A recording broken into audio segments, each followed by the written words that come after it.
Baik, kita ke informasi berikutnya. Pemirsa, Presiden Prabowo Subianto menyebut bahwa upah buruh harian pengupas bawang sebesar Rp700.000 per kilogram. Pernyataan Presiden di sidang tahunan tersebut pun viral di media sosial.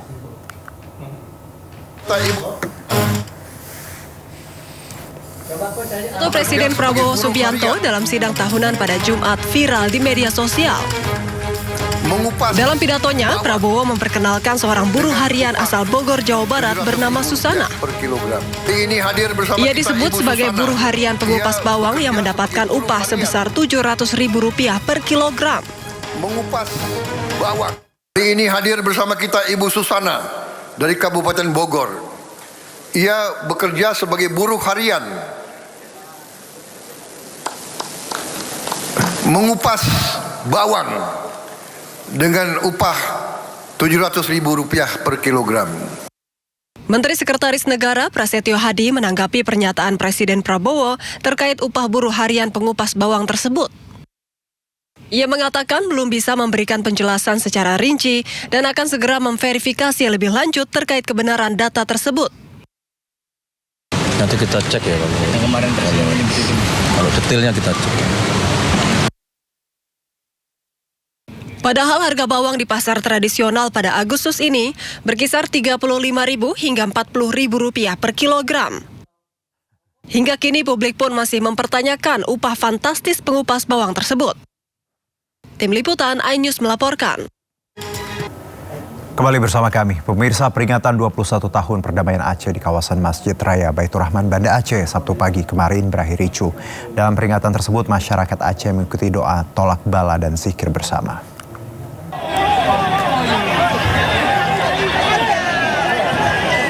Peringatan 21 tahun perdamaian Aceh sempat terjadi kericuhan. Masa yang berkumpul di halaman Masjid Raya Baitur Rahman tiba-tiba terlibat kericuhan setelah sejumlah orang melempari mobil personil Brimob.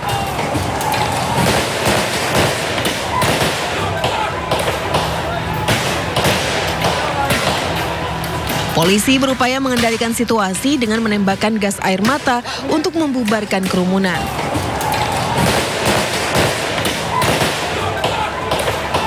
Warga yang berada di sekitar lokasi berhamburan menjauh dari kawasan masjid setelah gas air mata menyebar. Nanti saya kalau sudah semua dapat informasi, nanti silakan, nanti ada Polresta di sini. Ada yang juga diamankan, Pak? Belum tahu. Kalau anggota ada yang terluka, Pak? Untuk sementara kita belum mengecek. Sebelum kericuhan terjadi, masyarakat Aceh mengikuti doa tolak bala dan zikir bersama untuk menjaga kerukunan di halaman Masjid Raya Baitur Rahman dalam rangka peringatan 21 tahun perdamaian Aceh. Dari Banda Aceh, Syukri Syarifuddin, iNews melaporkan. Ya, pemirsa, Wakil Presiden Republik Indonesia ke-10 dan ke-12 sekaligus tokoh perdamaian Aceh, Yusuf Kala, menegaskan 21 tahun perdamaian Aceh adalah momentum bangun kesejahteraan. Ia juga mengajak masyarakat tidak lakukan provokasi yang dapat menimbulkan kericuhan. Masalah ialah kerusuhan yang terjadi di Banda Aceh dan pengibaran bendera GAM di masjid. Jadi awalnya itu semuanya peringatan ke-21. Kebetulan MOU Helsinki itu ditandatangani pada tanggal 15 Agustus tahun 2005. Nah, ini sekarang sudah artinya 21 tahun. Diperingati dengan doa, dengan zikir di masjid Baitur Rahman. Nah, kemudian bagaimana sebabnya? Tentu ada yang memprovokasi. Timbullah kemudian demo dan malah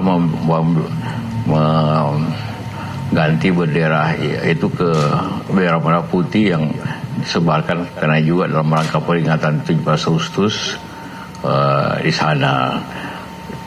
Keamanan polisi dan TNI tentu menolak atau berusaha tidak terjadi kerusuhan dan apalagi pengibaran bendera. Akan terjadi konflik. Sebabnya kembali lagi karena muncul sebenarnya para pemimpin di sana, masyarakat sangat senang sekali pasti menikmati perdamaian itu. Namun mungkin ada masyarakat yang kurang puas, tidak mendapat kesempatan atau apa, sehingga menimbulkan juga terjadi suatu semacam perpecahan atau ketidaksenangan kepada pimpinan-pimpinan. Ya, baik pemirsa.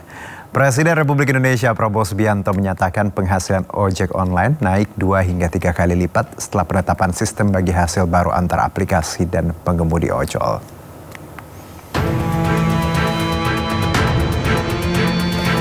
Dalam pidato di sidang tahunan MPR RI dan sidang bersama DPR RI dan DPD di Jakarta, hari Jumat, Prabowo mengklaim perubahan sistem bagi hasil itu berdampak signifikan terhadap penghasilan para pengemudi ojol. Prabowo pun mengungkap kebijakan bagi hasil tersebut menjadi bagian dari upaya pemerintah memperkuat ekonomi kerakyatan. Fokusnya mencakup UMKM dan masyarakat yang memperoleh penghasilan melalui pekerjaan berbasis platform digital.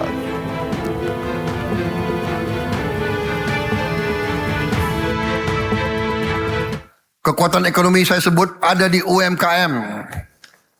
Kita juga telah mengatur pembagian hasil yang lebih adil bagi pengemudi ojek online dan aplikator. Tadinya pengemudi ojol hanya dapat 80% dari upaya kerja mereka.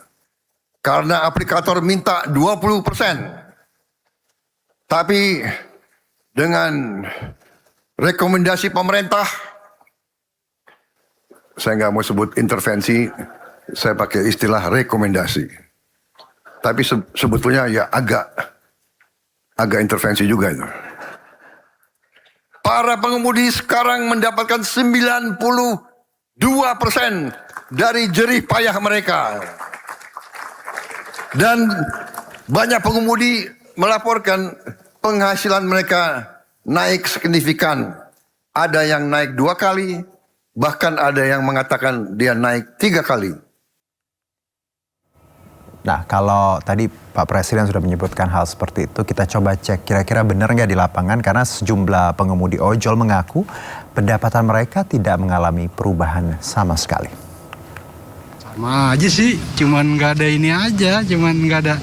Kalau dulu kan sekali perjalanan kita dipotong 3.000 tuh, sekarang udah nggak ada. Berarti kalau terkait pendapatan yang naik signifikan, ini udah signifikan atau belum nih Pak? Enggak sih. Pendapatannya masih sama? Sama. Berarti kalau sistem sebelumnya ini pembagian hasilnya berapa persen Pak? Pembagian hasilnya sama, cuman kita setiap perjalanan tuh dipotong 3.000 dulu. Untuk ride aja? Enggak, untuk ride doang. Put sama express enggak. Itu tidak benar sama sekali, iya. Untuk terkait dengan pemotongan dari biaya aplikasi dan lain-lain, itu 8% atau bagaimana sekarang? Kalau dibilang 8%, intinya dari argo dari pendapatan yang kita dapat sebelum-sebelumnya itu tidak ada perubahan sama sekali. Kita sebagai driver merasa belum ada perubahan yang signifikan, seakan-akan masih monoton, masih seperti itu aja. Karena potongan yang jelas, potongan aplikasi ini tidak jelas dan tidak transparan. Sedangkan kami driver, kita mau dari argo customer itu langsung dipotong 8%, sudah. Jangan ada jasa layanan, dipotong jasa aplikasi lagi dan lain-lainnya, totalnya jadi itu lebih dari 20% juga. Ya, cross check tadi perlu agar nanti kita tahu sebenarnya seperti apa di lapangan, dan nanti Presiden juga dan pemerintah bisa memperbaiki yang kurang-kurangnya tadi pemirsa ya.